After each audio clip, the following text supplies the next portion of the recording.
पहले ख्वाब में अल्लाह के रसूल की ज़ियारत की। तो मैंने कहा क्या हुआ? तो उसने कहा कि मैंने कहा ये बड़े करम की बात है, हुज़ूर नज़र आ गए, हुज़ूर ने तुझ पर करम किया। मैंने कहा क्या हुआ?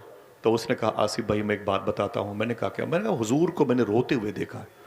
हुज़ूर की अश्कबारी ज़ाहिर थी, आपकी जो रेशे मुबारक है ज़क़न शरीफ के करीब दाढ़ी शरीफ, ये आंसुओं से तर थी। तो मैं हुज़ूर की नालेन पकड़ के बैठ गया। मैंने कहा सरकार मुझे माफ़ कर दें, मेरी ख़ता को माफ़ कर दें, मेरी माँ मेरे बाप की ख़ताओं को माफ़ कर दें, मेरी सुस्ती तसाहुली को माफ़ कर दें। आप अगर मुझसे नाराज़ हैं तो सरकार माफ़ फरमा दें। आपके रोने का सबब क्या है? तो अल्लाह के रसूल ने रो करके फरमाया था मेरे रोने का सबब ये है, मेरी उम्मत मुझे याद नहीं करती, मेरी उम्मत मुझे भूल चुकी है। मेरी उम्मत इस वक्त ज़मीन पर मेरी बारगाह में दुरूद खां की हैसियत से हाजिर नहीं होती। रोज़ाना मेरी उम्मत के बुरे कारनामों की फ़हरिस्त फरिश्ते मेरे सामने लेके आते। ज़रा सोचें, जिस एक दादा के 33 पोते करबला में शहीद हुए हैं, मकसद कि अररिया की ज़मीन तक दीन मुस्तफ़ा पहुँच जाए।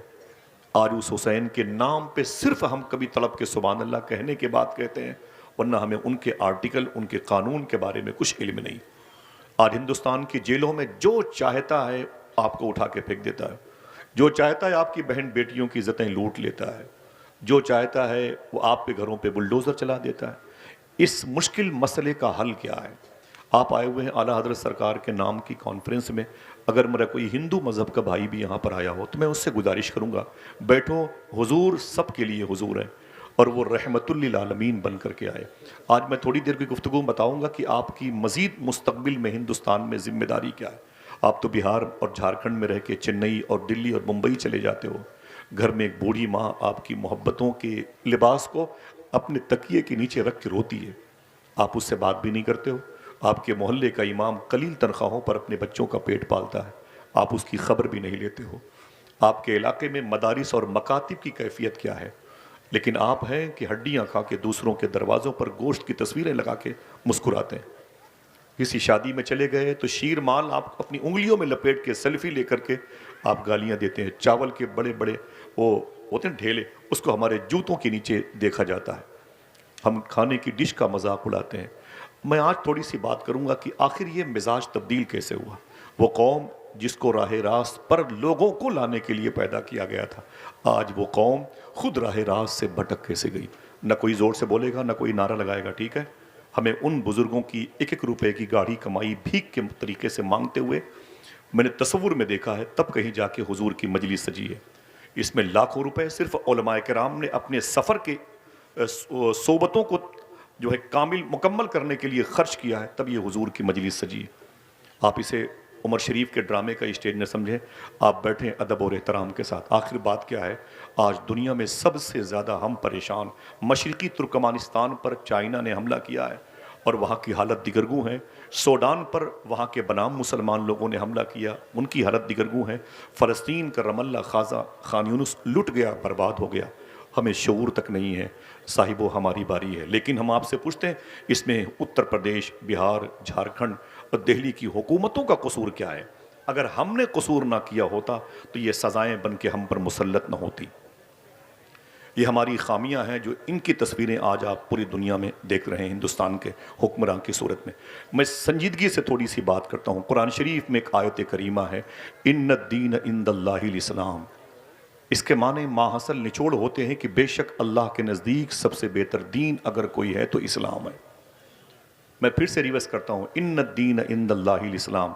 अल्लाह के नज़दीक अगर कोई दीन है तो ऊंची बोले कौन सा है? और कोई बोल सकता है? हाथ उठा के बोले कौन सा दीन है? इस्लाम। कौन सा इस्लाम? वो जिसने आपको कुर्बानी में गोश्त खाने की दावत दी है, जिसने अपने गांव के बुजुर्गों की लाठियां मस्जिद से गायब करके उनकी नमाज की शाहराह को मजाक बना दिया, जिसने अपने बुजुर्गों पर पत्थर मारा, जिन्होंने मस्जिद के इस्तिंजा खाने के लोटे गायब कर दिए। बताएं आप, सादात की तौहीन की गई, नासबियत हमारे सृष्टि में दाखिल है, खारजियत हमारी अलामत बन गई है। बताएं, मकतब उजड़ रहा है, उजड़ने दीजिए, लेकिन मेरे घर की दरो दीवार की खुशबू में कहीं से कमी ना आए। हमें ब्रांडेड जूते चप्पल चाहिए और मदरसे का एक तालिब इल्म नंगे पैर मेरे सामने खड़ा है तो खड़ा रहने दीजिए। मैं आपसे पूछता हूँ, कौन सा इस्लाम? इन्न दीन इंदल्लाहिल इस्लाम, अल्लाह कहता है बेशक मेरे नज़दीक, यानी इंदल्लाह, अल्लाह के नज़दीक सबसे बेहतर दीन अगर कोई है तो, कोई और बोल सकता है? ये 2-3 बच्चों की आवाज़ें आती हैं, समझिएगा। अल्लाह के नज़दीक सबसे बेहतर दीन अगर कोई है तो कौन सा? इस्लाम। माजी करीब में मुस्तशरिकीन यूरोप की मीटिंग हुई थी लंदन में। वहाँ पर दुनिया के 200 से ज़्यादा लोगों का दिमाग तनहा पाने वाला प्रोफेसर जॉर्ज बर्नार्ड शॉ बुलाया गया था। उस सेमिनार का टॉपिक यह था कि दुनिया में सुकून कैसे कायम हो, अमन और शांति कैसे कायम हो। तो बड़े बड़े प्रोफेसर जो यहूदी थे, ईसाई थे, सेकुलरिज्म थे, बौद्धिज्म थे, जैनिज्म थे, लादीनियत के शिकार थे, शजर परस्त थे और जबन परस्त थे, अर्ज परस्त थे और फलक परस्त थे और ज़मीन को खुदा, आसमान को खुदा कहते थे, वो सब बुलाए गए थे। और कैंपस भरा हुआ था, आदमी पे आदमी चढ़ा हुआ था और बड़े बड़े दिमाग वाले लोग वहाँ पे बुलाए गए थे। और टॉपिक यह था कि दुनिया में सुकून कैसे कायम हो। इधर देखें भाई साहब, दुनिया में सुकून कैसे कायम हो। जब सबसे आखिर में जॉर्ज बर्नार्ड शॉ का नंबर आया, ये नाम याद रखना, जॉर्ज बर्नार्ड शॉ का, जैसे बैठा टेबल पर और उसने कहा कि अब मुझे बोलना है टॉपिक, बोले दुनिया में सुकून कैसे कायम हो। तो उसने कहा 1 कप चाय लेके आओ। प्रोफेसर जॉर्ज बर्नार्ड शॉ के लिए 1 कप चाय लाएगी और जैसे उसके टेबल पर खादिम ने, नौकर ने चाय रखी तो उसने कहा ये चाय गर्म है? उसने कहा जी सर। कहा ये चाय कब तक गर्म रहेगी? ये चाय कब तक गर्म रहेगी? तो नौकर ने कहा बॉस 5 से 7 मिनट तक ये चाय गर्म रहेगी, उसके बाद ठंडी हो जाएगी। कहा इस सेमिनार का टॉपिक क्या है, इस जलसे की का मौजू क्या है, टॉपिक क्या है? तो उसने कहा सर इसका मौजू है कि दुनिया में सुकून कैसे कायम हो। कहा चाय कितनी देर तक गर्म रहेगी? कहा 5 से 7 मिनट तक। तो जॉर्ज बर्नार्ड शॉ ने कहा था, ईसाई था लेकिन कहा था उसने क्या, दिल कहे तो सुभान अल्लाह कहना। उसने कहा जितनी देर तक ये चाय गर्म रहेगी, अगर इतनी ही देर तक दोबारा मुसलमानों का नबी ज़मीन पर आ जाए तो ज़मीन पे सुकून कायम हो जाएगा। इतनी ही देर तक अगर मुसलमानों का नबी ज़मीन पर आ जाए तो ज़मीन पर सुकून कायम हो जाएगा। उसने फिर क्या कहा, आप खड़े हैं कि बैठे हैं, मुझे इससे कोई गरज नहीं, आप मेरे सर के ताज बन जाएं, आपके पैरों की मिट्टी मेरी कब्र में काम आएगी, बस आप इसी नियत के साथ बैठें। समझ रहे हैं? फिर उसके बाद जॉर्ज बर्नार्ड शॉ ने क्या कहा था? उसने कहा था ये बताओ कि दुनिया में सबसे अजीम इंसान कौन है? तो लोगों ने कहा सर आप बताएं, अगर दिल कहे तो एक आदमी ही सही सुभान अल्लाह बोले, वो ईसाई था। दुनिया में सबसे अजीम इंसान कौन है? लोगों ने कहा बॉस आप बताएं। तो उसने कहता है आमीना का लाल है वो तुम्हारे नबी का नाम लिया, जिसका नाम सुन के आप हिल भी नहीं रहे, हाँ? जिसका नाम सुन के आप मचलते भी नहीं है। समझ रहे ना? ये नाम अगर कोई गरीब लेता तो अमीर हो जाता था, ये नाम अगर कोई गूंगा लेता तो सुनने वाले कहते मुंह में मिस्री की डली रखी है। एक हम है कि जिस नबी के नाम पर चल करके आ गए, उस नबी के नाम पे सुभान अल्लाह भी नहीं कहते। हाँ? वो ईसाई होकर कहता है कि दुनिया में अगर कोई सबसे बेहतर, एआई से पूछो तो बताएगा, दुनिया में सबसे अच्छा आदमी अगर कोई है तो आमीना का लाल है। ईसाई होकर के ईसा अलैहिस्सलाम का नाम नहीं लिया, जुल्किफल का, यूशा बिन नून का नाम नहीं लिया, स्वाले और हूद का नाम नहीं लिया, सुलेमान और ईसा और याकूब और यूसुफ का नाम नहीं लिया, नाम लिया तो रसूलों के सरदार का लिया। उसने दूसरा सवाल किया, ये बताओ कि दुनिया की सबसे अजीम किताब कौन सी है? लोगों ने कहा बॉस आप बताएं। तो वो कहता है दुनिया की सबसे अजीम किताब अगर कोई है तो वो कुरान है। कोई एक आदमी हाथ उठा के बोले कौन सी किताब? दिल से बोले कौन सी किताब? कुरान है। उसने किसी बाइबल का नाम नहीं लिया। उसने तीसरा और आखिरी सवाल किया, ये बताओ कि दुनिया में सबसे अच्छा मजहब, सबसे अच्छा धर्म कौन सा है? सुनना साहिब, मैं माफ़ी चाहता हूँ उलमा इकराम को, मैं अपनी बातें सुनना नहीं आया, मुझे इनकी दुआ की तलब थी, मैं हूँ इनके सामने, आप बस मेरी सुने, कुछ भी ना करें, बैठे रहें आप। कहा दुनिया का सबसे अजीम धर्म, मजहब कौन सा है? लोगों ने कहा, किसी ने कहा ईसाइयत, किसी ने कहा यहूदियत, किसी ने कहा बौद्धिज्म, किसी ने कहा लादीनियत, किसी ने कहा सेकुलरिज्म। उसने कहा ना ना ना ना ना ना ना, दुनिया का सबसे अच्छा धर्म अगर कोई है तो इस्लाम है। जॉर्ज बर्नार्ड शॉ ने कहा था दुनिया का सबसे अच्छा मजहब अगर कोई है तो इस्लाम है।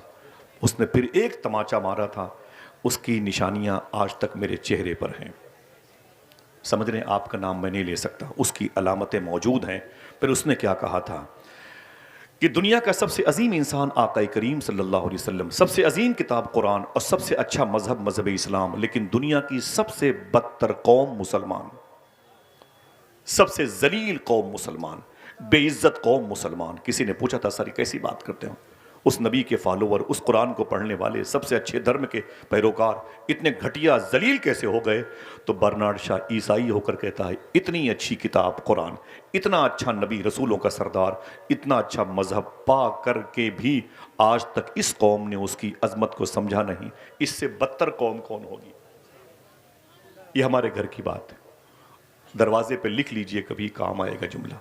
साहिब वो बात क्या है? जादू वो जो सर चढ़ के बोले, ये जादू नहीं हकीकत है।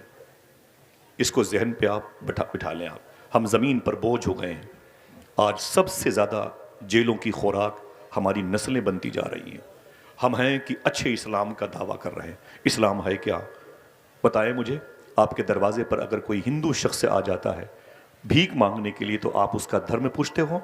अगर यही पूछना गरीब नवाज ने शुरू किया होता तो? अगर यही पूछना सरकार मखदूम अशरफ जहांगीर सिमनानी के मतब के इस वक्त के जो खुद्दाम है वो पूछने लगे तब? मुझे बताएं आप, इस्लाम आगे बढ़ेगा कि सिमट जाएगा? अगर तुम्हारे दरवाजे पर कोई जख्मी इंसान पड़ा है तो तुम कहते हो छोड़ो उसको, ये तो मुसलमान है ही नहीं है। आप अगर इस्लाम के पैरोकार हैं, इस्लाम के नुमाइंदे हैं, इस्लामी राह के मुसाफिर हैं, तो इस्लाम में इस हवाले से क्या आर्टिकल पेश किया गया? अगर दिल कहे तो मैं थोड़ी सी बातें इस हवाले से करता हूं, ताकि इस वक्त की नफरत की फिजा में आला हजरत सरकार के नाम की इस अजीम शान कॉन्फ्रेंस में हमारी नई नस्ल के अंदर जो बेचैनी पाई जा रही है उसका थोड़ा सा इलाज भी समझ में आ जाए। बैठेंगे, सुनेंगे इंशाअल्लाह। अब सुनिए आप, इस्लाम किसे कहते हैं? हिंदुस्तान और ये पड़ोसी मुल्क, ये भूटान, ये चाइना की बड़ी ज़मीन है। गैर मुनक़सिम हिंदुस्तान में तकरीबन 150 करोड़ बनाम मुसलमान पाए जाते हैं। 150 करोड़ लोग बनाम मुसलमान पाए जाते हैं। हम आपसे पूछते हैं कभी अल्लाह के रसूल यहाँ आए? नहीं। सिद्दीक़ उमर? नहीं। उस्मानो अली? नहीं। कभी हसनैन करीमैन इंडिया आए? नहीं। कभी इमाम ज़ैनुल आबिदीन, इमाम बाकर, इमाम जाफ़र सादिक, इमाम मूसा कासिम, इमाम अली रज़ा, इमाम जवाद तकी, इमाम अली नकी, इमाम हसन अस्करी कभी इंडिया आए? नहीं आए। फिर ये इस्लाम कैसे फैला? तो कहना पड़ेगा ये फ़कीरों और दुर्वेशों, गरीब नवाज सरकार की देन है। वारिस पाक की मोहब्बत की निशानी है। सरकार गाजी पाक का फैज़ व करम है। बरेली के ताजदार की मुबारक करामतें हैं। इन्होंने किस ढंग से इस्लाम फैलाया, ये थोड़ी सी गुफ्तगू है इस्लाम के हवाले से। सुनना, ये बातें रिकॉर्ड रहेंगी, काम आएंगी। समझ रहे हैं आप? आज हम नफरत के परस्तार हो गए। हर कदम कदम पे, ट्रेन हो, फ्लाइट में, हर जगह वही इख्तलाफात, वही इख्तलाफात। तो 40 साल के बाद क्या होगा भाई? जिस नस्ल को हम पैदा करके छोड़ के चले जाएंगे उसके साथ जो चाहेगा, जो सलूक कर लेगा। साहिबो, आइए उसके इलाज की तरफ। बैठे रहिएगा। ये बातें आप आपके जहन पे सादे वरक पे लिखते जाएं। ये ज़मीन है दिल्ली की, जहाँ महबूब इलाही आराम कर रहे हैं, जहाँ ख्वाजा कुतुबुद्दीन बख्तियार काकी आराम कर रहे हैं, जहाँ सिलसिले नक्शबंद का बेताज बादशाह ख्वाजा बाकी बिल्लाह लेटे हुए हैं। अल्लाह अकबर। आपको तारुफ कराने की ज़रूरत नहीं है, ये दिल्ली की ज़मीन है। करीब में एक जमुना नदी है, दिल्ली में जमुना नदी है। वहीं पर अपना हुलिया बदल के ख्वाजा कुतुबुद्दीन बख्तियार काकी टहलते हुए चले गए। जब जाके देखा तो वहाँ पर गैर मुस्लिम हिंदू मजहब के लोग, पंडित बरादरी के, पंडित की सूरत में वो आने वाले लोगों को नहला रहे थे, हिंदी में जिसे अशनान कहते हैं। बेटा तुम कहाँ जा रहे हो भाई? कहाँ जा रहे हो आप? बेटा बैठ जाओ, बैठ जाओ, बैठ जाओ, 2 मिनट के लिए बैठ जाओ, उसके बाद हम तुम्हें खुद छोड़ करके आएंगे, ठीक है? 20 घंटे का सफर करके आदमी 1 घंटे गुफ्तगू के लिए आता है, और उसमें भी आप लोग तबर्रुक के तरीके से उसे तकसीम कर देते हैं। सुने, मैं जानता हूं जरूरी काम है, लेकिन ये उससे बड़ा काम है। ख्वाजा कुतुबुद्दीन बख्तियार काकी रदी अल्लाह तआला अन्हु टहलते हुए अपना होलिया बदल के चले गए जमुना नदी के किनारे पर।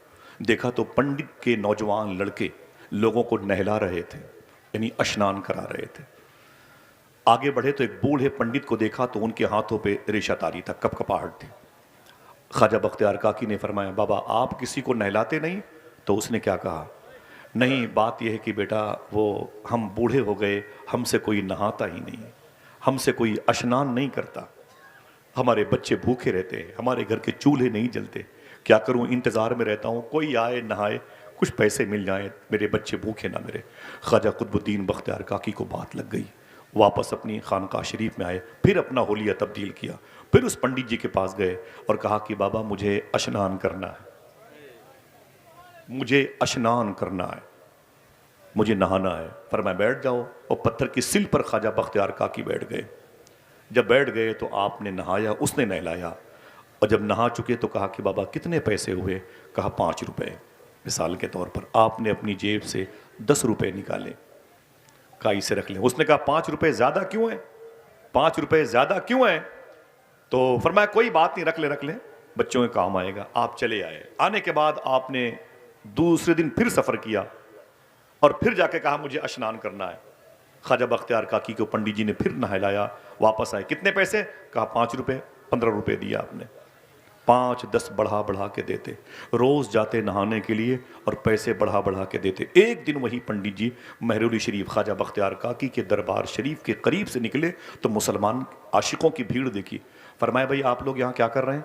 तो कहा कि बात यह है कि हमारे हजरत ख्वाजा बख्तियार काकी गरीब नवाज के लाडले महबूब इलाही साबिर पाक के दादा पीर बाबा फरीद के शेख कामिल सुभान अल्लाह, ख्वाजा नसीरुद्दीन चिराग देहलवी के परदादा पीर, दिल कहे तो सुभान अल्लाह कह दो, बोले वो अंदर अपने हुजरे में तशरीफ फरमाए, हम लोग उनकी ज़ियारत को दर्शन को आए हैं।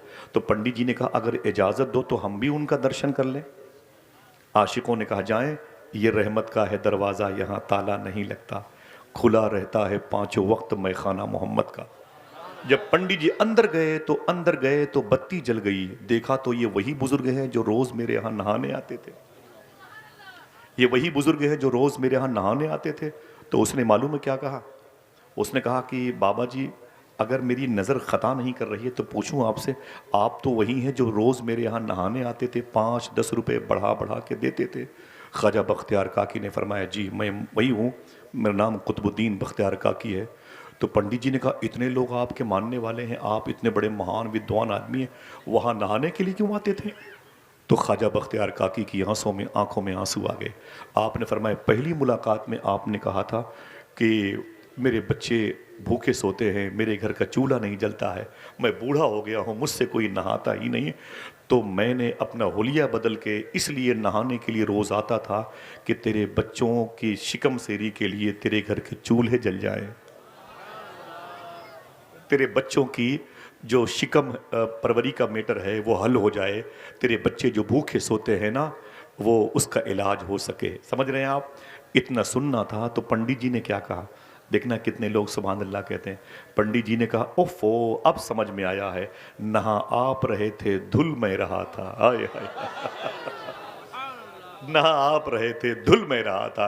अब बाबा जी देर न कीजिए, अगर जहमत न हो तो अपनी इसी हुजरे में मेरे हाथों पर हाथ दे के मुझे कलमा पढ़ा के मुशर्रफ भाई इस्लाम कर लीजिए, ताकि मेरी भी पेशानी पर स्टीकर चस्पा हो जाए, इन्न दीन इंदल्लाहि इस्लाम। मैं आपसे पूछता हूँ कितनी लड़ाइयाँ हुई हैं एक शख्स को इस्लाम में दाखिल करने के लिए, कितनी गोलियाँ चली हैं, कितनी तलवारें चली हैं, कितने बच्चे यतीम हुए हैं, कितनी औरतें बेवा हुई हैं। आपको कहना पड़ेगा कुछ नहीं हुआ, बस अपने बुजुर्गों के उसूल को लॉन्च किया बख्तियार काकी ने, पूरी एक नस्ल हुजूर पर दरूद पढ़ती हुई नजर आ रही है। और हम हैं कि नफरतों के मुजस्समे की सूरत में यहाँ वहाँ जाते हैं।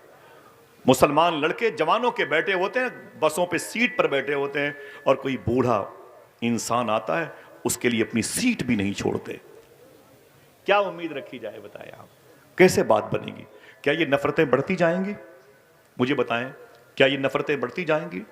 आपको गरीब नवाज को पढ़ना पड़ेगा। आला हजरत की कॉन्फ्रेंस उस वक्त हुई जब हिंदुस्तान में गरीब नवाज की अजमतों के जलवों के अलम नसब हुए। गरीब नवाज सरकार का सिस्टम क्या था जो हिंदुस्तान में 90 लाख लोगों ने हुजूर की गुलामी अख्तियार की? कभी सुना आपने? हाँ, मुसलमानों के बच्चे गैर मुस्लिम लड़कियों के साथ, मुसलमानों की लड़कियां हिंदू मजहब के लड़कों के साथ, ये क्या ट्रेजेडी है भाई? खिंजीर का गोश्त खाने वालों के सामने दुरूद पढ़ने वाली बच्चियां रातें गुजारती हैं। कभी सोचा नहीं आपने? ये कौन सा धर्म दे के बैठे हुए अपने बच्चों को? आप नारा लगाने के लिए आए हुए हैं कि बिरयानी खाने के लिए आए हुए हैं? तबसरे करते हैं भाई इनको जो पढ़ रहे हैं, तकरीर कर रहे हैं ना, ये ना वो तो मैंने मशवरा दिया था, वरना हालांकि उनकी तारीख नहीं मिली, वरना वो तो और जमाता है। कमजोर पड़ गया नातखा या खतीब तो बोलते यार कितने पैसे में आया है। मतलब हमको लफ्जों की गर्ज़ो कायत से कोई सरोकार नहीं। यहां बातें क्या हो रही हैं? अल्लाह के रसूल सल्लल्लाहु अलैहि वसल्लम पर नाजिल होने वाली किताब जो सबसे अजीम किताब है, आपने उस किताब को अहमियत नहीं दी। मैं माफ़ी चाहता हूँ, मैं माफ़ी चाहता हूँ आपको। 17 मरतबे साइंसदानों ने, अंग्रेजों ने चांद पर जाने की कोशिश की थी। जिस कुरान को आपने हल्के में ले लिया है, 17 मरतबे अंग्रेजों ने कोशिश की थी चांद पर जाने की और नहीं जा पाए। 18वीं मरतबे जब चांद पर नील आर्मी स्ट्रांग, आज से तकरीबन 65 साल पहले गया और वापस आया नील आर्मी स्ट्रांग, उससे पूछा गया, इससे पहले बड़े बड़े साइंसदानों ने बड़ी कोशिश की थी और चांद पर नहीं गए, जाने की कोशिश की, ड्रॉप हो गए, तुम कैसे पहुंच गए? अगर दिल कहे तो बोलना। उसने कहा, कुरान पढ़ के गया हूं। वही कुरान जो हमारे यहां मस्जिद में रखा हुआ है। माइक गायब हो गया मस्जिद से, हॉर्न गायब हो गया मस्जिद से, कभी कुरान गायब नहीं हुआ। समझ रहे हैं आप? कभी कुरान गायब नहीं हुआ। कुरान शरीफ रखी हुई है 40 साल के जुजदान में लिपटी हुई, छिपकली के बीट ऊपर हावी है। मुसलमानों के बच्चे आज फला ढाबे पे, वहां की चिकन चिल्ली बड़ी मशहूर है, वहां का शीरमार बड़ा मशहूर है, यही करते रह गए। बाबा फरीद गंज शकर रदी अल्लाह तआला अन्हु से किसी ने कहा कि हुजूर, मैं आपकी तकरीर बहुत सुनता हूँ लेकिन बातें असर नहीं करती हैं। बाबा फरीद ने कहा, एक काम कर। कहा, क्या तेरे मोहल्ले में कोई मस्जिद है? कहा, जी हुजूर। कहा, उसमें झाड़ू लगाया कर। कहा, इससे क्या होगा? कहा, तू खुदा के घर को साफ करेगा, खुदा तेरे दिल को साफ कर देगा। बैठा हुआ चिकन चिल्ली खाने के चक्कर में मोहल्ले की मस्जिद पर छिपकली ने कब्जा कर रखा है। हाँ, इस्तिंजा खाने के लोटे गंदगी की अलामतें बने हुए हैं। कभी तौफीक नहीं हुई कि अपने जवान बेटे को ले जाकर के अल्लाह के घर में झाड़ू लगाता, इमाम और मुक्तदी की, मुअज्जिन की, मुकब्बिर की खिदमत करता और मस्जिद के दरो दीवार में इत्र लगाता, सजदेगाह पर इत्र पाशी करता, खुशबू लगाता। जब कोई नमाजी मस्जिद में आता, 3 मरतबा कहने की नीयत से सजदे में जाता, सुबहान रब्बियल आला, उसे खुशबू मिलती, तस्बीह वो बढ़ाता, सवाब इसके खाते में आ जाता। नहीं समझ में आया? हमें दीन समझ में नहीं आया। मैं माफ़ी चाहता हूँ, मुझे बहुत अफसोस होता है। कभी कभी जो खाना खाता हूँ ना, उल्टी होने लगती है जब मैं मुसलमानों की ज़बूहाली देखता हूँ तो। समझ रहे हैं आप? अभी मैं सैयद अनस हातमी मियां शाह साहब थे, झांसी के करीब में, माइक पर थे तो रोने लगे। बोले, आसिफ भाई, एक मुसलमान का लड़का अभी दूसरे फ्लोर से गिर करके ज़मीन पे वो मर गया, सर फट गया। लोगों ने उसकी लाश को उठाया तो उसके मुंह से शराब की बदबू आ रही थी। यही तक बस नहीं, खुदा की कसम। बोले, उसके बाप को फ़ोन किया गया, उसके भाई को टेलीफोन करके बुलाया गया तो मालूम है, बोले, जब बाप आया, जब भाई आया तो जवान बेटे और जवान भाई की लाश के करीब जैसे दोनों पहुंचे हैं, दोनों शराब के नशे में थे। दिल के फपोले जल उठे सीने के दाग से, इस घर को आग लग गई घर के चिराग से। साहिबों, कहाँ जाएंगे आप इतनी बड़ी आबादी लेकर के? बांग्लादेश हो कि नेपाल हो कि भूटान हो कि लाहौर हो, इस्लामाबाद हो, मुझे इससे कोई सरोकार नहीं है, आप कहीं भी जाएं, लेकिन जहाँ जाएं कम से कम मखदूमा फातिमा के बाबा का दीन तो लेते जाएं। कभी किसी इमाम को 100 रुपये दे के पूछा आपने कि इस्लाम किसे कहते हैं? जिसके बारे में अल्लाह कहता है ये सबसे बेहतर मजहब है। मुझे बताएं, 200-200 किलोमीटर दूर से आए, पैसे आ गए तो इतना जोम कि सादात की तौहीन होने लगी। पैसे आ गए तो इमाम के फटे हुए लिबास का मजाक उड़ाया गया। पैसे आ गए तो जल से जुलूस करने वालों पे तंज के पत्थर बरसाए गए। पहले के दौर में पत्थर पैसे थे, लेकिन उनके अंदर तकब्बुर नहीं था, उनके अंदर जाहिलियत, आवारगी नहीं थी। मालूम है, एक मदीने शरीफ में एक साहब थे, उनके पास भी पैसे थे। अगर कहो तो थोड़ी सी छोटी सी कहानी बता दूं।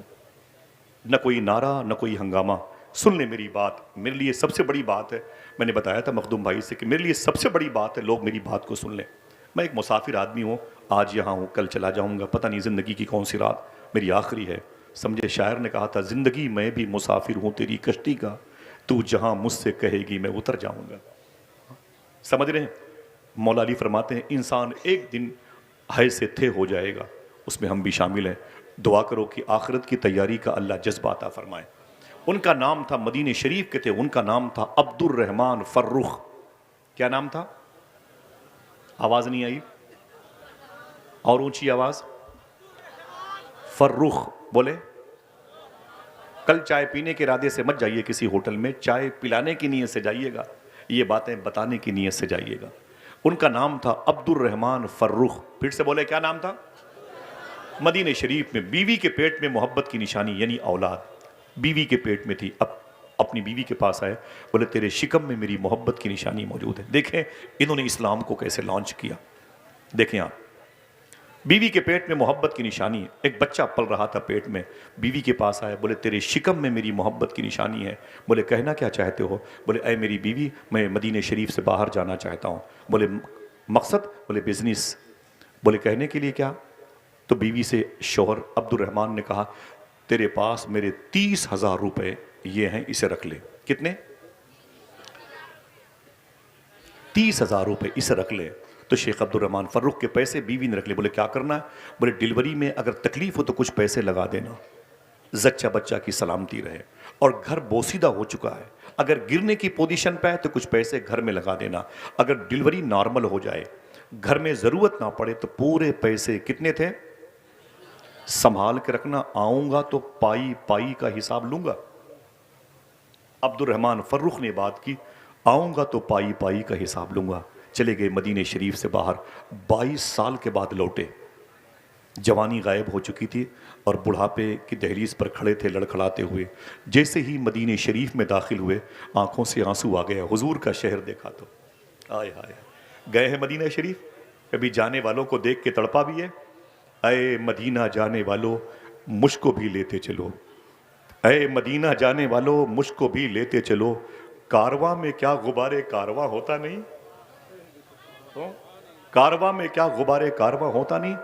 घरों में लेटरिन के टाइल्स इटालियन के लगे हुए हैं, जर्मनी से मार्बल आ गया, मकराना से पत्थर लगे हुए हैं, लेकिन आज तक हुजूर का शहर नहीं देखा, आज तक मदीना शरीफ देखने का जज्बा नहीं पैदा हुआ। क्या करेगा इतनी दौलतें कमा के मेरा भाई? हाँ, जलसों में तनकीद करते हैं, इतने पैसे क्यों खर्च किए गए? हुजूर के नाम पे खर्च किए गए, हुजूर अता करने वाले हैं। सुने, अब्दुर्रहमान फर्रुख कहते हैं, मैं 22 साल के बाद लौटा तो मैं उजड़ गया था, बूढ़ा हो गया था। मदीने शरीफ में कदम रखा तो हुजूर की याद आई, मेरी आंखें भर आईं। ये वही शहर है जिस शहर में हुजूर चलते थे, ये मदीना है, सर के बल चलिए, इस ज़मीन पर हुजूर चलते थे। कहते हैं कि मैं आगे बढ़ा तो मैंने कहा, मेरी बीवी पता नहीं है कि मर गई, मेरा घर है कि उजड़ गया, मेरी आने वाली नस्लें थीं कि ख़त्म हो गई, पता नहीं कहाँ है। कहीं जाने से तो बेहतर है कि पहले हुजूर की बारगाह में हाजिरी दे ली जाए। बहुत बहुत शुक्रिया, बैठ जाएं। कहीं जाने से तो बेहतर है कि पहले दरबार मुस्तफ़ा की हाजिरी मकसूद, वहां चले जाएं। उनका नाम मैंने क्या लिया? बात करें, मुझसे बात करें, क्या लिया? अब्दुर्रहमान फर्रुख। बहुत बहुत शुक्रिया भाई, बैठ जाएं, भाईजान बैठ जाएं, आप भाई बैठ जाएं। कुछ तुम दुनिया की दीवार बने हुए हैं, मैं आपसे कह रहा हूं बैठ जाएं भाई, बैठ जाएं, बैठ जाएं, बैठ जाएं। सुने, अब्दुर्रहमान फर्रुख, इधर देखें भाई, इधर देखें, इधर देखें, इधर देखें। आपका बहुत बहुत शुक्रिया, आप बैठें, आप सुकून से। कोई ज़रूरी काम हो तो करें, ये वक्त बहुत कीमती है, इसे सात मुस्तजाब कहते हैं। ये दुआओं की कबूलियत की जगह, यही ज़िक्र मुस्तफ़ा की जो बहारें है ना, हमारे इन उलमाए किराम को खुद कफील करेंगे इंशाअल्लाह, इस इलाके को बागो बहार में तब्दील करेंगे, चिराग से चिराग जलेगा। अब्दुर्रहमान फर्रुख कहते हैं, मैं घर नहीं गया, सीधे रोज़े मुस्तफ़ा के करीब आया, मज़ार मुस्तफ़ा के करीब गया, खूब रोया। मैंने कहा, सरकार मुझे माफ़ कर दें, मैंने अपनी ज़िंदगी के 22 साल बिज़नेस में खर्च कर दिए, हमारी सुबहें हमारी शामें आपकी बारगाह में गुजरती थीं। सरकार माफ़ी चाहता हूँ, मैं 22 साल आपके शहर से दूर रह के ज़िंदगी के खर्च करके आ गया हूँ, हुजूर मेरी ख़ता को माफ़ करें। हुजूर की बारगाह में रोया, दिल को सुकून मिला। जैसे मैं बाबे फ़ातिमा से निकला, मैंने सोचा कि असहाब सुफ़ा के चबूतरे से होके हुजूर की मस्जिद में जाऊं। मैंने क्या देखा कि हुजूर की मस्जिद आशिकाने हुजूर से खचाखच भरी हुई है।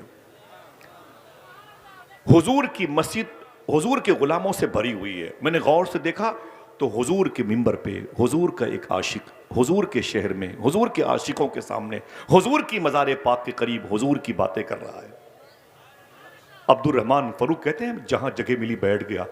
मैं 20-22 साल का कड़ियल जवान एक लड़का, अभी दाढ़ी के बाल भी जकन के ऊपर नहीं आए थे, अभी तो उसकी पेशानी पर खूब अनवारो तजल्लियात की बारिश ने स्टिकर बना के अपने कब्जा किया था।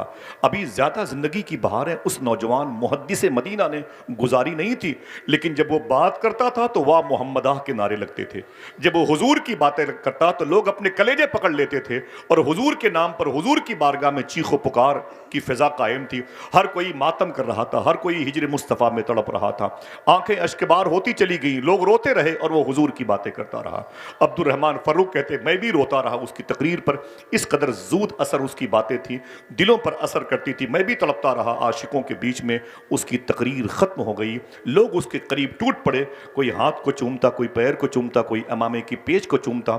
मैंने सोचा इस नौजवान मुहद्दिस से मैं बाद में मुलाकात करूंगा, पहले सरकार की बारगाह से इजाज़त लूं और चलूं, देखूं कि मेरा घर है कि उजड़ गया। मेरी बीवी है कि मर गई, मेरी नस्ल है कि ख़त्म हो गई। मुहद्दिस मदीना की तकरीर के ख़त्म होने के बाद अब्दुर्रहमान फ़र्रुख कहते हैं, जहन पे ज़ोर दिया और मदीने की उस गली की तरफ चल पड़ा जिस गली में मेरा मकान था। कुछ कुछ भूली बिसरी यादें मुझे मुतमईन करती रहीं। आगे गया तो एक दरवाज़ा मुझे बोसीदा मिला। मेरी नज़र ने ख़ता नहीं की, बस ये मेरा घर आ गया। मैंने दरवाजे पे दस्तक दी तो अंदर से एक बूढ़ी औरत निकल के आई। उसने मुझे देखा, मैंने उसे देखा, मैंने उसे सलाम किया, उसने मेरे सलाम का जवाब दिया। उसने कहा आप कौन? तो मैंने कहा आप कौन? तो उसने कहा कि मैं अब्दुर्रहमान फ़र्रुख की बीवी हूँ। आप कौन? बोले मैं अब्दुर्रहमान फ़र्रुख हूँ। निगाहों ने निगाहों को पहचान लिया। उसूलों पर जो आँच आए तो टकराना ज़रूरी है, जो ज़िंदा हो तो फिर ज़िंदा नज़र आना ज़रूरी है। थके हारे परिंदे जब बसेरे के लिए लौटें तो सलीका मंद शाखों का लचक जाना ज़रूरी है। उस औरत ने देखा तो अपने शौहर को कदमों पे गिर गई और अपनी आंखों से शुक्र के सजदे अदा किए। अय मेरे मौला मेरा सुहाग सलामत है, अय मेरे मौला मेरा सर ताज सलामत है, अय मेरे मौला मेरे सर का ताज सलामत है, अय मेरे मौला मेरा मुस्तकबिल मौजूद है। बूढ़ा है तो क्या हुआ, आ गया मेरे घर पे मेरी बहार बन के। मैं तो समझ रही थी मैं बेवा हो गई, लेकिन मेरे शौहर को तूने बाकी रखा है, अय हमेशा बाकी रहने वाले। शुक्र के सजदे अदा किया, अंदर घर पे ले गई, आई बैठी। इतने सालों के बाद आप आए हैं। बीवी खुश थी, दरो बाम खुश थे, दरो दीवार खुश थे, घर के बर्तन भी आपस में मुस्कुरा रहे थे। बीवी ने जल्दी से अपने शौहर के लिए रोटियां बनाई।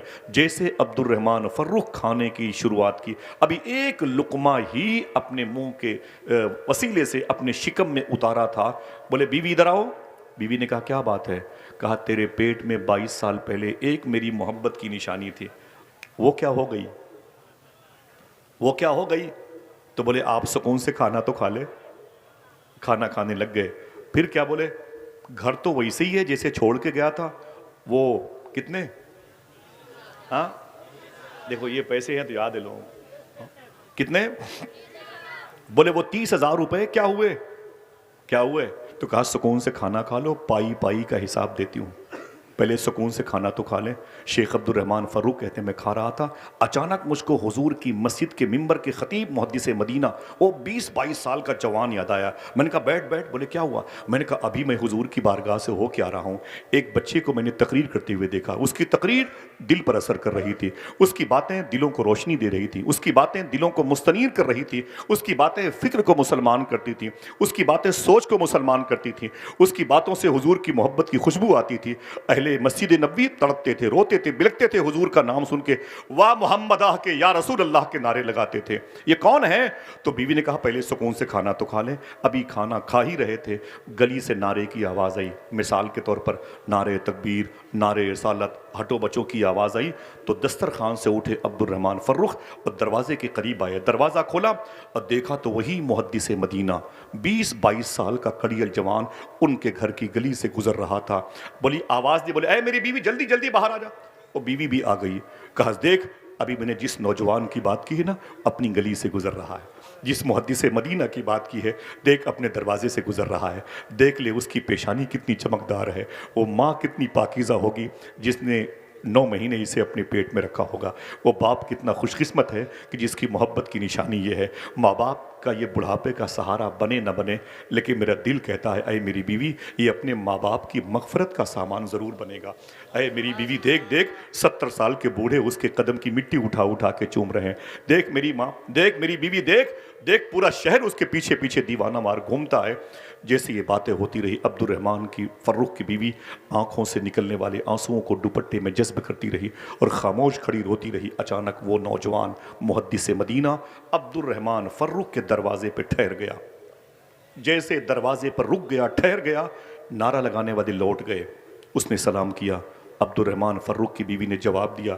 उसने अपना हाथ आगे बढ़ाया, अब्दुर्रहमान फ़र्रुख की बीवी ने अपना हाथ बढ़ाया। उसने उस औरत यानी आपकी बीवी का हाथ चूमा, सर पे रखा। अपनी उस औरत ने उस मुहद्दिस मदीना के साथ अंदर आ गई।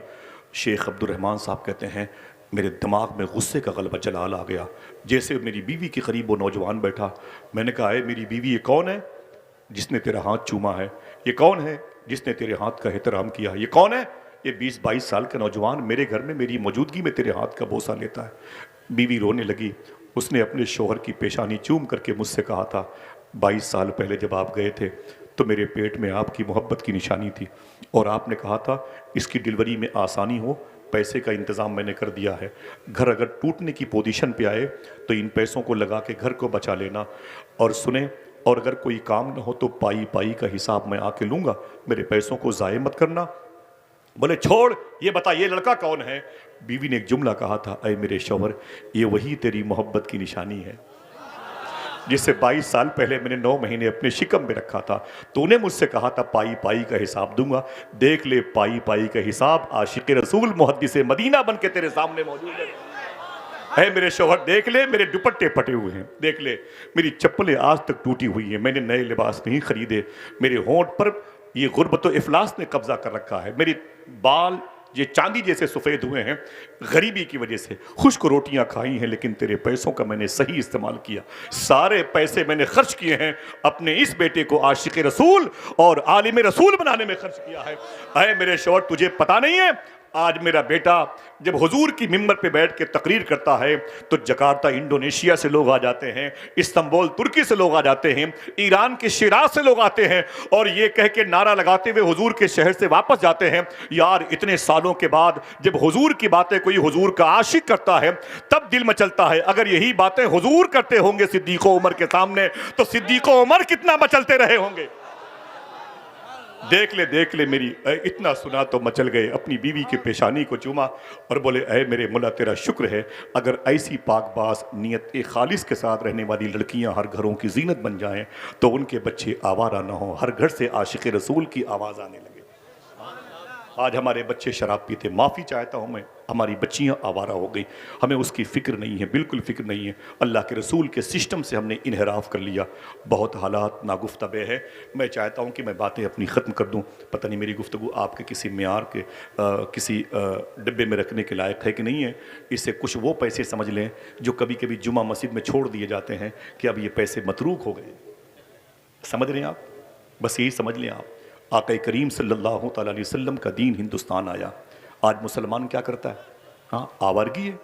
आप हिंदू मज़हब के लोगों को दिखा दिखा के खाना खाते हैं, उनको तो खिला खिला के खाना खाना चाहिए। अल्लाह के रसूल सल्लल्लाहु अलैहि वसल्लम का दीन आज हमारे दरमियान से रुखसत हो रहा है। हम जेल में ठूंसे जा रहे हैं, बुलडोज़र हमारे घरों पे चल रहे हैं, मसाजिद की तौहीन हो रही है। साहिबो आओ, हिंदुस्तान के उस मुबारक उसलूब की तरफ आओ, आइन की तरफ, आर्टिकल की तरफ आओ जो अल्लाह के रसूल सल्लल्लाहु अलैहि वसल्लम ने हमें दिया। ये आला हज़रत सरकार के नाम की कॉन्फ्रेंस है। हमें अगर मसलके आला हज़रत के नाम के नारे लगाने चाहिए और लगाने चाहिए ही, हमारी सृष्टि में दाखिल है। तो कोई पूछे ये मसलके आला हज़रत क्या है तो कहना ये एक बात ये भी बता देना कि ये भी मसलके आला हज़रत है। क्या क्या क्या ना ना ना ना, ना बोले ना भाई, क्या वो ए भी मसलके, वो क्या मसलके आला हज़रत है? इसे सुन लें, नारा मत लगाना, ना जोर से बोलना, बस मुझे आप खामोश हैं अच्छे लगते हैं, मुझे बोलना आपका कम अच्छा लगता है, आपका किरदार अच्छा हो तो ज़्यादा अच्छा लगता है। आप अच्छे हो जाए तो मैं भी अच्छा हो जाऊँ, मैं माफ़ी चाहता हूँ। समझ रहे हैं आप? आला हज़रत सरकार की बारगाह में मगरिब की नमाज के बाद कभी कभी, देखें ये इस्लाम है, कभी कभी एक लड़का एक टिफ़िन लेकर के खाना लेने आता था। भाई बड़ी बात बोलो, माफ़ी चाहता हूँ, खत्म, माफ़ी चाहता हूँ। आला हज़रत सरकार की बारगाह में टिफ़िन लेकर के एक बच्चा अक्सर मगरिब की नमाज के बाद, किसकी बारगाह में? आवाज़ नहीं है, किसकी? आला हज़रत की बारगाह में, आला हज़रत की बारगाह में वो टिफ़िन लेके खाना खाने के लिए लेने आता तो फरमाते आला हज़रत सरकार अपने बावर्ची खाने के इंचार्ज, भाई इसे खाना पैक कर दो। वो बच्चा टिफ़िन में खाना लेके चला जाता। 12 ऐसे महीनों गुजरते रहे, कई महीने साल गुजर गए। एक मरतबा एक साहब कहते हैं मैं बैठा हुआ था आला की बारगाह में, वो बच्चा टिफ़िन लेके आ गया। ये भी मसलक आला हज़रत है। हाँ, इसे हमने बुला दिया, इसे हमने किस्से पारी ने समझ के इस वरक को ही फाड़ के फेंक दिया। ये तो 2024 का कैलेंडर है, अब हमारे काम का नहीं है। आला हज़रत सरकार के पास एक साहब बैठे हुए थे और मालूम है क्या किया? मालूम है, जैसे वो बच्चा टिफिन में खाना लेके निकला, सैयद भाई मुबारक भाई, जैसे वो टिफिन में खाना लेके निकला ना तो वो साहब बाहर निकल के आ गए। बोले बेटे रुक रुक रुक रुक रुक रुक। वो बच्चा रुक गया। बोले क्या बात है? बोले रुक रुक रुक। बच्चा ठहर गया, वो टिफिन लिए हुआ था, छोटा सा 5-6 साल का। जब ठहर गया ना, बोले क्या बात है? तो बोले कि तू कौन है, तू कौन है और कहां से आता है? तू कौन है, कहां से आता है? जैसे ये कहा पीछे से आ गए आला हज़रत। पीछे से आ गए आला हजरत, फरमाया डांट के, चुप, इस बच्चे से क्या पूछते हो? बोले हुजूर कुछ नहीं, बस ये पूछ रहा था, कई महीनों से सालों से ये खाना लेने आता है, ये है कौन और कहां से आता है? अगर समझ ले तो सुभान अल्लाह कहिएगा। आला हजरत सरकार की आंखों में आंसू आ गए। आपने फरमाया इतने सालों से हमारे यहाँ खाना लेने के लिए आता है, आज तक मैंने इससे नहीं पूछा तू कौन है और कहां से आता है। हाय हाय, आज तक मैंने इससे नहीं पूछा तू कौन है और कहां से आता है। हाँ? उन्हीं के बेटे को तो हुजूर मुफ्ती आजम हिंद कहते हैं, हाँ? जिनके अब्बू के नाम की ये अजीम शान कॉन्फ्रेंस के अलम नसब हैं, लहरा रहे हैं और हमारी आंखों को, हमारी बसीरतों को कल्ब जिला बख्शते हैं, हमारे दिलों को। समझ रहे हैं? अगर हम कहें लगाओ नारा तो बच्चे बच्चे की आवाज़ बुलंद होती है। ये मुफ्ती आजम कौन? आला हजरत के बेटे। कभी किरदार पढ़ा इनका आपने? 50,000 रुपए जलसों में किराए के नाम पे मंगवा लेंगे, नहीं जलसा होगा तो वापस नहीं करेंगे, नहीं जलसा होगा तो वापस नहीं करेंगे। आपने भी और हमने भी अपने भाइयों की बहनों की जमीनों पर गसब कर लिया, यही इस्लाम है? मुझे बताएं। अगर आप आला हजरत के मसलक से मोहब्बत करते हैं तो ये जुमला भी याद कर लें, बरेली शरीफ की ज़मीन पे यही आला हजरत हैं, इनके बेटे मुफ्ती आज़मीन रिक्शे पे जा रहे थे। एक साहब ने कहा हुजूर रुके तो रुक गए। हुजूर मुफ्ती आज़मीन, ये मेरे मुफ्ती आज़म है। कहा क्या बात है? कहा हुजूर ये 2 रुपए आपके मदरसा मजहर इस्लाम के लिए चंदा है। फरमाया अल्लाह काफ़ी है? नहीं। बोले हुजूर कबूल फरमा लें। कितने थे? कम से कम 2 आदमी बोले 2 रुपए थे। 2 रुपए। कहा हुजूर 2 रुपए है, इसे कबूल कर ले। हुजूर मुफ्ती आज़मीन ने उस पैसे को, 2 रुपए को, नोट थी, उसे सदरी के जेब में रख लिया और जैसे अपने मदरसे मजहर इस्लाम मस्जिद बीवी पहुंचे ना, तो आपने बुलाया मदरसे के जो मैनेजर थे, कहा इधर आइए, ये एक साहब ने 2 रुपए मदरसे के लिए दिए, ये 60 साल पहले की बात है। कहा 2 रुपए मदरसे के लिए एक साहब ने चंदा दिया है। तो जैसे हुजूर मुफ्ती आज़म ने अपनी जेब में हाथ डाला, 2 रुपए की उस नोट की जगह पे 2 नोट निकल आई, 2 रुपए की 2 नोट निकल आई। तो सरकार मुफ्ती आज़म ने फरमाया अरे, फिर दूसरी जेब में हाथ डाला तो उसमें से 2-3 नोट निकल आई। जब अपने कुर्ते शरीफ की जेब में हाथ डाला तो उसमें भी 1, 2, 3, 4 नोट 2-2 रुपए की निकलती चली आई। तो आपने टेबल पे पैसे रखे और फरमाया कि मदरसा मजहर इस्लाम के मैनेजर से कि उसके 2 रुपए का क्या हो गए, उसके 2 रुपए क्या हो गए जो उसने मेरे मदरसे के लिए दिया था। उसके पैसे तो इसमें गुड़मुड़ हो गए, जम हो गए, मुदगम हो गए, मिल गए, उसके पैसे क्या हुए? तो खादिम ने कहा हुजूर कुछ भी हो, 2 रुपए दिया था तो कोई भी 2 रुपए दे दे। हुजूर मुफ्ती आज़म ने एक जुमला इरशाद फरमाया था, फरमाया ऐसे कैसे कोई पैसा दे दे? उसने जो 2 रुपए की नोट दे के कहा था इसे मदरसे में देना, तो मुस्तफ़ा रजा की जिम्मेदारी है कि उस रुपए को मदरसे में दे। समझ रहे हैं आप? बोले फिर इसका इलाज क्या होगा? बोले इसका इलाज ही कि मेरे पास जितने भी 2 रुपए के नोट है मैं सब मदरसे में दे दूं। अल्लाह अकबर, अल्लाह अकबर। समझ रहे हैं आप? उनकी बारगाह में पलने वाले आज हुकूमतें हमारे खिलाफ हैं। हर हुकूमत आपको खा जाने के मूड में। उत्तर प्रदेश, बिहार, झारखंड की हुकूमतें तो आपको इंसान नहीं मानती हैं। वजह क्या है? आपने वो इस्लाम जो बुजुर्गों के पास था उसे ठुकरा दिया।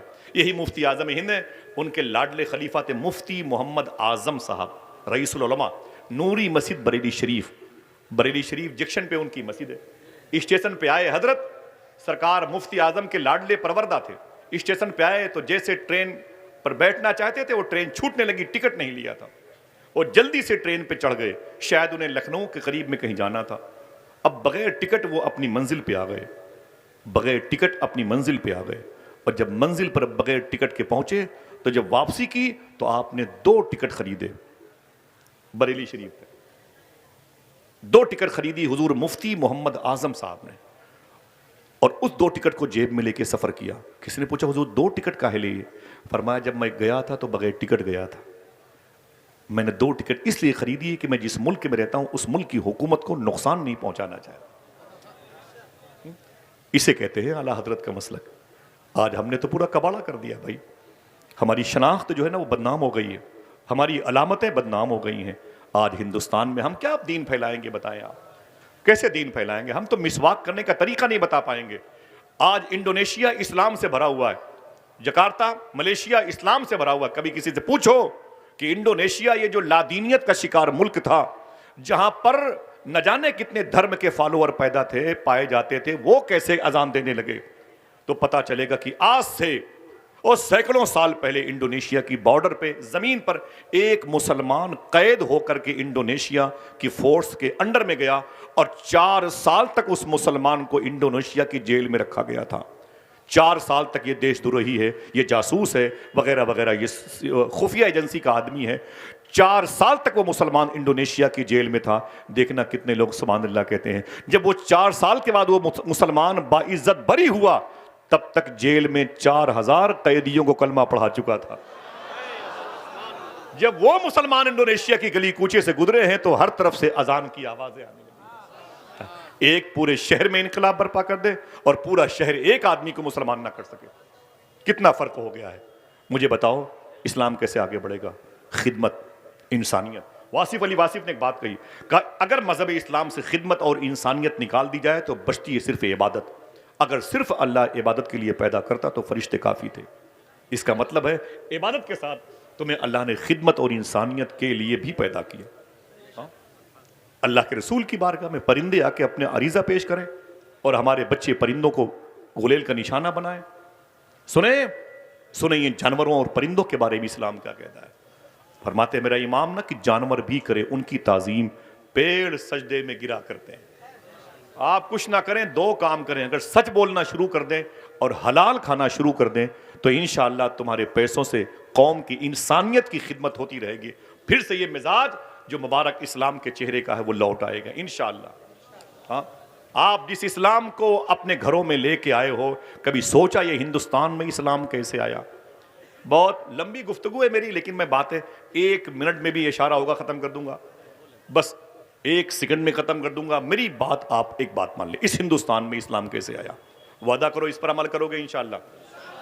हर जलसों में ना जाया करो, लेकिन जो बातें जलसों में सुनो उसे अमल कर लो, ताकि हर रात जलसों में जाने का सवाब घर बैठे मिलता रहे इंशाअल्लाह। बोले मामूली भीड़ है, बताइए आप, ताहद्दे निगाह लोग हैं, फैली हुई जमीन है, इसलिए आपको एहसास नहीं है, समझे। सिमटी हुई जमीन होती तो आपको पता चलता कि कितनी भीड़ है।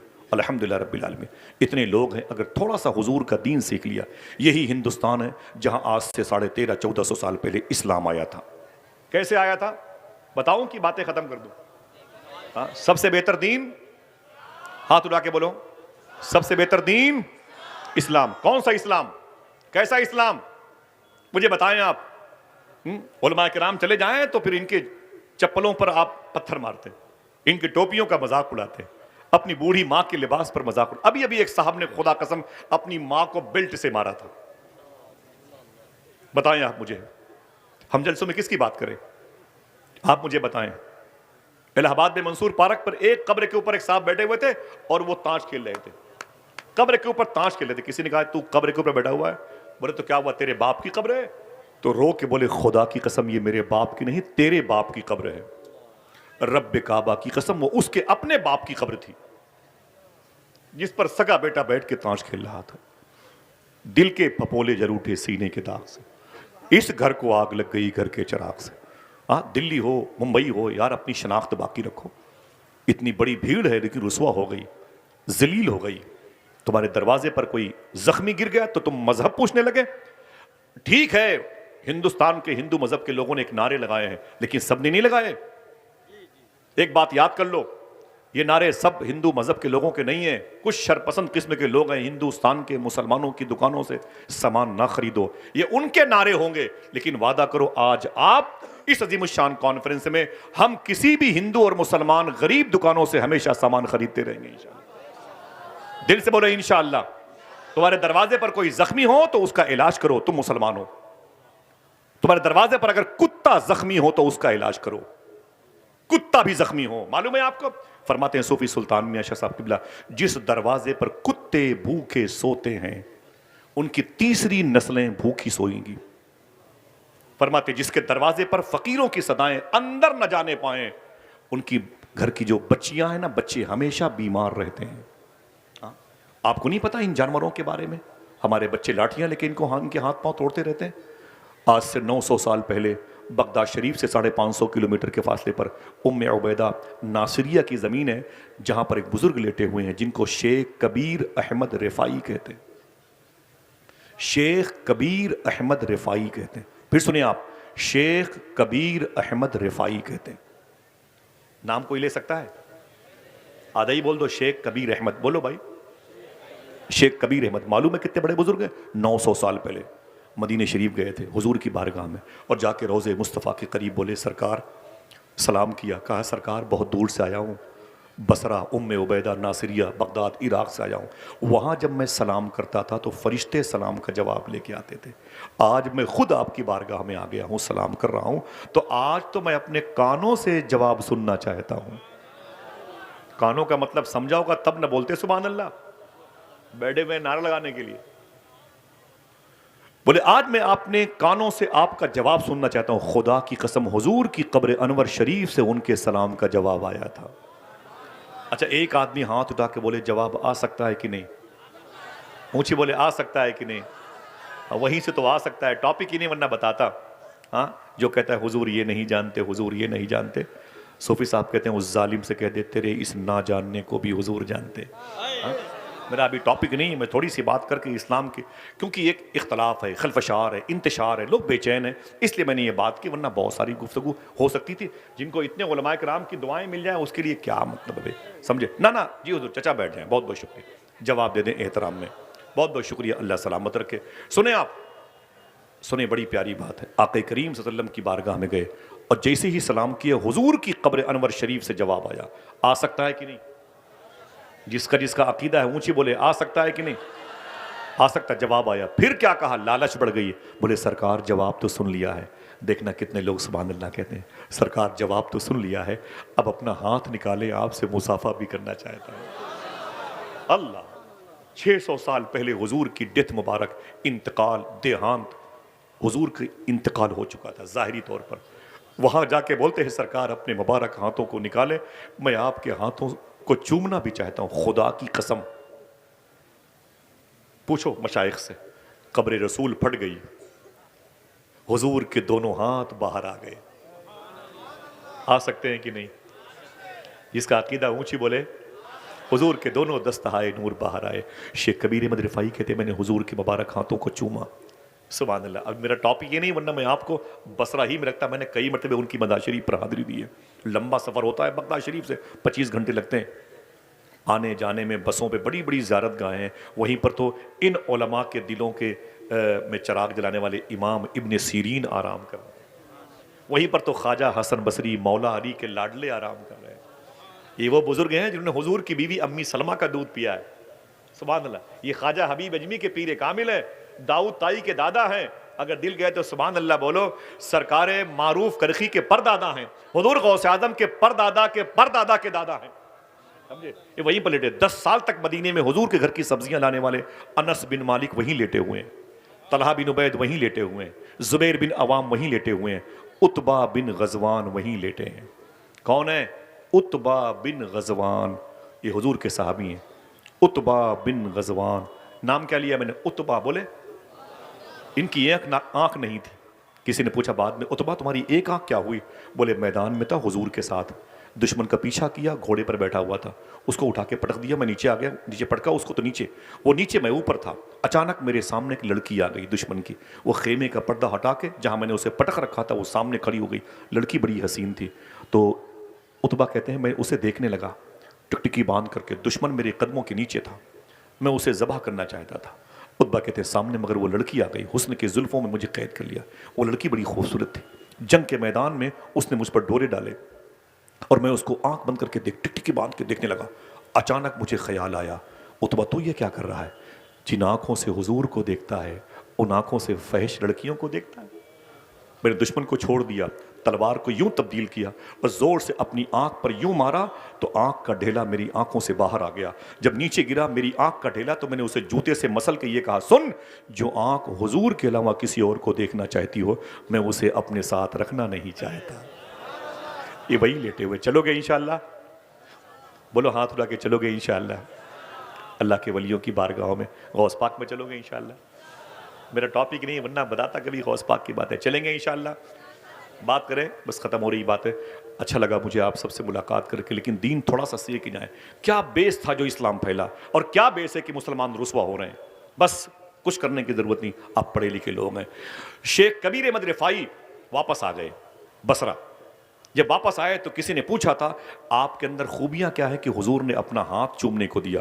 अब उलमा इकराम के लिए बड़ी बात, जितने लोग बैठे हुए सबकी जूतियां मेरे सर का ताज, सबकी जूतियां मेरे सर का ताज, इनकी दुआएं मिल जाएं तो फिर क्या कहना। अल्हम्दुलिल्लाह रब्बिल आलमीन। बगदाद मेरी मंजिल है, मैं बहुत सब्र कर रहा हूँ, गौस पाक की बातें नहीं कर रहा हूँ। हाँ, मेरी सृष्टि में दाखिल है। काश बगदाद में घर अपना बनाते जाते, देखते आपके दरबार को आते जाते। चलेंगे बगदाद शरीफ इंशाअल्लाह। तकरीबन 15 या 17 दिन बाकी हैं मुझे बगदाद शरीफ जाने में। जाऊंगा तो आप याद आएंगे इंशाअल्लाह। दुआ करो इन सारे मुबारक लोगों का सलाम सैयदना शेख में पेश करूं, और कभी वो दिन आए कि अल्लाह हम सबको सहने कादरी में बैठ करके गौस पाक की मजलिस सजाने की तौफीक अता फरमाए। ज़रा हाथों को उठा के बोलो लब्बैक या गौस आज़म। ज़रा ऊंची आवाज़ में, ऊंची आवाज़ में एक मरतबा फिर से बोलें। बस अब आवाज़ संभाल के रखें, ये आवाज़ें बाद में काम आएंगी इंशाअल्लाह, बाद में। बहुत बहुत शुक्रिया, बहुत बहुत शुक्रिया आपका। मैं माफ़ी भाई हो गया, ये सब की तरफ से मैं इसे रख लेता हूँ, ठीक है भाई, बहुत बहुत शुक्रिया। आप मेरी बात को सुन लें, ये सबसे बड़ा नजराना है। मैं कहना क्या चाहता था, शेख कबीर अहमद रिफाई से किसी ने पूछा कितनी नमाजें पढ़ते हो, रातों को तन्हाइयों में दरूद पढ़ते हो, कितनी बेदारी शब बेदारी करते हो, कितनी गुरबा नवाजी आपके अंदर पाई जाती है, क्या बात है कि आपको हुजूर ने अपना हाथ चूमने के लिए दिया। साहब भाई बहुत बड़ी बात है। जितने तलबा बैठे हुए हैं, या मेरी टोपी अगर बगदाद की ना होती तो मैं इनके कदमों के नीचे रखता। सुन लें आप। बोले क्या करते हो शेख कबीर अहमद रिफाई आप, कि मदीने शरीफ में अल्लाह के रसूल ने आपको अपना हाथ चूमने के लिए दिया, क्या करते हैं, क्या है क्वालिटी आपके अंदर। तो शेख कबीर अहमद रिफाई रोने लगे। बोले मुझसे पूछते हो किस बेस पर हुजूर ने अपना हाथ चूमने को दिया, बता दूं आपके होश ठिकाने आ जाएंगे। कहा हाँ। कहा मैं कुत्तों से की बड़ी खिदमत करता हूं, इसलिए हुजूर मुझसे मोहब्बत करते हैं। कुत्तों की खिदमत की वजह से हुजूर मुझसे मोहब्बत करते हैं। अल्लाह अकबर। जिसके दिल में जानवरों की मोहब्बत है वो दस्ते मुस्तफ़ा को बोसा देने में कामयाब हो गया। अगर हमारे दिलों में हमारे भाइयों की मोहब्बत होगी, हमारे पड़ोसियों की मोहब्बत होगी, बोले यार सुभान अल्लाह, इन उलमा की मोहब्बत होगी, इन तलबा की मोहब्बत होगी, किसी भूखे किसी प्यासे की मोहब्बत होगी, तो क्या हम तरक्की नहीं करेंगे? बोलो भाई, तरक्की नहीं करेंगे? आखिरी बातें ख़त्म इंशाल्लाह। वादा करो इस इस्लाम को अपने घर लेके जाओगे। वो इस्लाम जो गरीब नवाज वाला था, जो हमारे पास है ना, वो हमने अपना खुद बना के रखा है। कोई भूखा है तो उसके सामने खाओ, कोई प्यासा है तो उसके सामने पियो, कोई नंगा है तो उसके सामने ब्रांडेड कपड़े पहन के खड़े हो जाओ, ताकि उसको जलील करो, उसको रुसवा करो। इसका कोई ताल्लुक इस्लाम से नहीं, मैं माफी चाहता हूं। किसी का धर्म पूछ करके उसे रोटियां दो। कोई जख्मी है, गैर मुस्लिम हिंदू मजहब का, आपके दरवाजे पर चीख रहा है, उसे रोटियां मत दो। यह किसने कह दिया आपको? इस्लाम क्या कहता है? इन्ना दीन इंदल्लाहिल इस्लाम। फैला कैसे इस्लाम? बस ये आखिरी जुमला है। हाथ उठा के वादा करें इंशाल्लाह इस पर अमल करेंगे। आया कैसे इस्लाम, फैला कैसे इस्लाम, बढ़ा कैसे इस्लाम, मजबूत कैसे हुआ इस्लाम, और आज हम ही उसके मानने वाले हैं। हम ही रांदे दरगाह हो गए। इसी मालाबार की जमीन पर केरला के इलाके में आज से तकरीबन 1400-1450 साल पहले इस्लाम आया था। ये 2 मिनट की बात है, कर दूं? इजाजत है? बस भाई, मैं अपने मेरे भाई की निजामत है और इलाके के उलमा इकराम तशरीफ़ फरमाए। बस मेरी दुआ है कि अल्लाह सबको छोटी सी तनख्वाहों में खूब बरकतें अता फरमाए। ठीक है, आखिरी जुमला, इजाज़त है? ज़रा फिर से बोलें, इजाज़त है? बातों को सुनेंगे इंशाअल्लाह। ये मालाबार की ज़मीन थी। मुसलमानों का छोटा सा काफिला मदीने शरीफ के करीब से हिजाज शरीफ से आया था और आने के बाद वो जैसे ही साहिल समुंदर से निकल करके बाहर आए, समुंदर की लहरों से आगे बढ़े, किनारे के पानी से वजू किया और मुसल्ले बिछाए और अजान दे के नमाज शुरू कर दी। हिंदू मजहब के लोग जमा हो गए। बोले आप लोग कौन हैं? बोले हम मुसलमान हैं। ये क्या है? बोले एक मजहब है, कुरान को फॉलो करते हैं, अल्लाह के रसूल को फॉलो करते हैं। अच्छा ठीक है, कहाँ से? बोले अरब शरीफ से आए हैं। क्या करने? बिजनेस करने। ये 1400 साल पहले की बात है। मालाबार ये केरला का इलाका है। बोले क्या करने? बोले बिजनेस करने। बिजनेस में क्या सामान लेके आए हो? जूते चप्पल क्या है भाई, क्या है? तो बोले मैं कपड़े लेके आया हूं अरब शरीफ से। बोले अच्छा, ये कपड़े कितनी कीमत रखते हैं?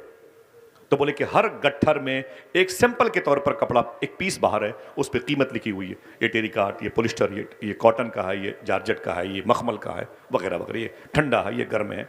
तो हर गट्ठर पे उसकी कीमत सैंपल पे लिखी हुई थी। एक गट्ठर जो बड़ा कीमती सैंपल लिए हुए चमक रहा था, उसके पास हिंदू भाई गए। बोले कि ये क्या है भाई? बोले इसके अंदर भी कपड़ा है। बोले कौन सा? बोले मखमल का कपड़ा है। बोले इसकी कीमत? बोले ये सबसे सस्ता कपड़ा है। यही है कहानी का दारो मदार। बोले ये कपड़ा सबसे सस्ता है जो इसके अंदर है सईद भाई, सबसे सस्ता कपड़ा है। तो हिंदू मजहब के लोगों ने कहा मखमल का है? बोले हाँ। बोले रियल है? बोले हाँ। बिल्कुल ओरिजिनल बोलते हो? बोले हाँ बिल्कुल रियल है, इसके अंदर मखमल कपड़ा धोखा थोड़ी देंगे। तो बोले कि हमारे मुल्क हिंदुस्तान में ये कपड़ा बहुत महंगा बिकता है, ये कपड़ा बहुत महंगा बिकता है। ऐ अरब से आने वाले मुसलमानों, इसे सबसे सस्ता कह के क्यों बेचते हो? तो आने वालों ने क्या कहा, हुजूर के शहर से आने वालों ने, बात यह है कि इस पूरे गट्ठर में 1 फीट कपड़ा खराब लिपटा हुआ है, 1 फीट कपड़ा पूरे गट्ठर में खराब लिपटा हुआ है। फिर सुनना, खामोशी से कोई बोलेगा नहीं। तो हिंदू मजहब के लोगों ने क्या कहा, अजीब बात है यार, कपड़े का थान अंदर से खराब है? बोले हाँ, अंदर से 1 बालिश से 1 फीट खराब है।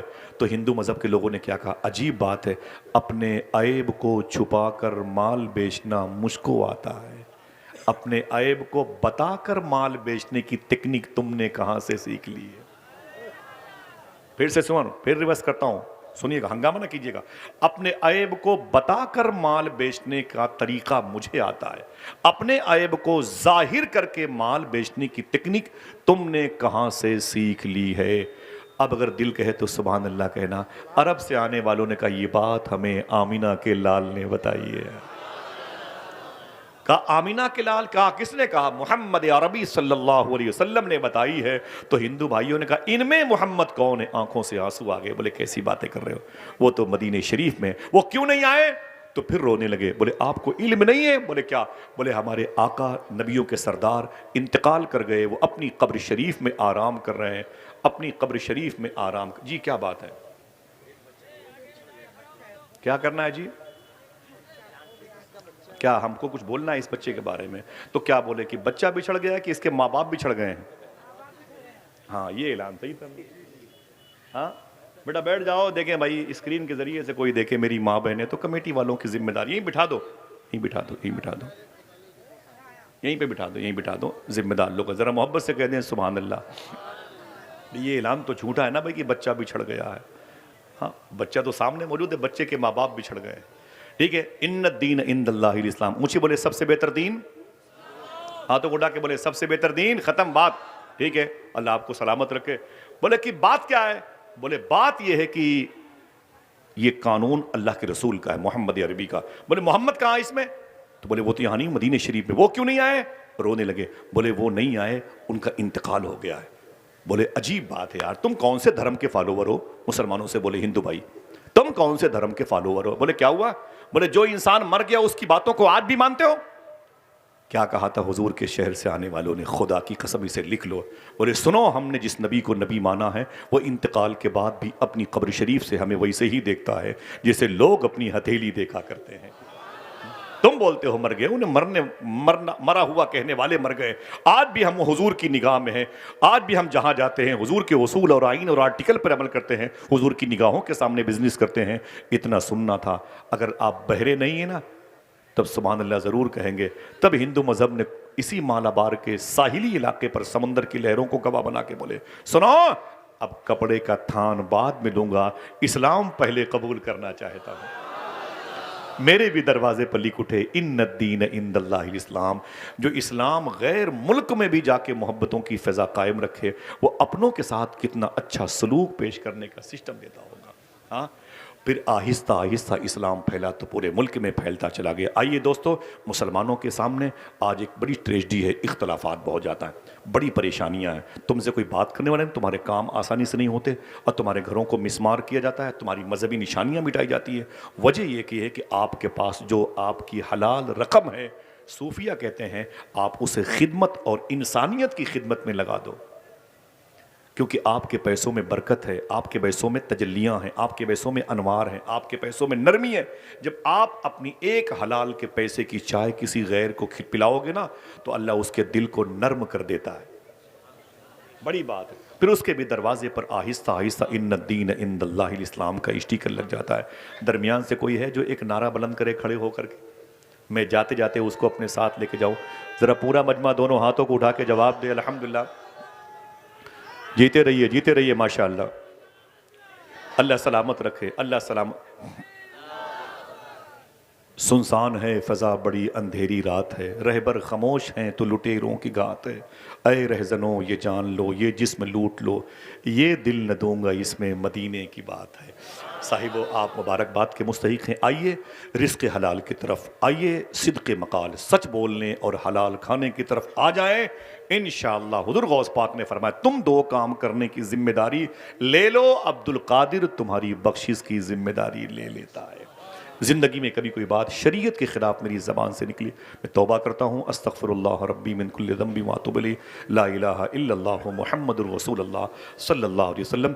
मेरे इन भाइयों की सनाख़ानी बात की गुफ्तगू और फिर कायदे सरफरोशां अल्लामा मुफ्ती सलमान अज़हरी शाह साहब क़िबला का आना, इतनी मुबारक और एक तारीख़ी मजलिस का अहतमाम, खूबसूरत मेरे भाई की निक़ाबत, उलमाए किराम की क़ियादत अल्लाह कबूल फ़रमाए। अपने हबीब के तवस्सुल में मेरी दुआ है ज़िंदगी में एक मरतबे अल्लाह आप सबको हुज़ूर गौस पाक की बारगाह में हाज़िरी का शरफ़ अता फ़रमाए। अल्लाह फ़लस्तीन के शहीदों पे करम फ़रमाए, उनके ज़ख्मियों पे करम फ़रमाए, मुहाफ़िज़ाने बैतुल मुक़द्दस पे करम फ़रमाए, मुजाहिदीन क़ुब्बतुस सुग़रा पे करम फ़रमाए। मौसम सर्द है, जानवरों पर, परिंदों पर, मुसाफिरों पर, मरीज़ों पे अल्लाह करम फ़रमाए। सादात की मोहब्बत, आला हज़रत के मसलक व मशरब पे चलने की तौफ़ीक़ अता फ़रमाए। मेरे पीर कामिल हुज़ूर ताजुश शरिया ने कहा था, बुल हवस सुन सीमो ज़र की बंदगी अच्छी नहीं, उनके दर की भीख अच्छी सरवरी है।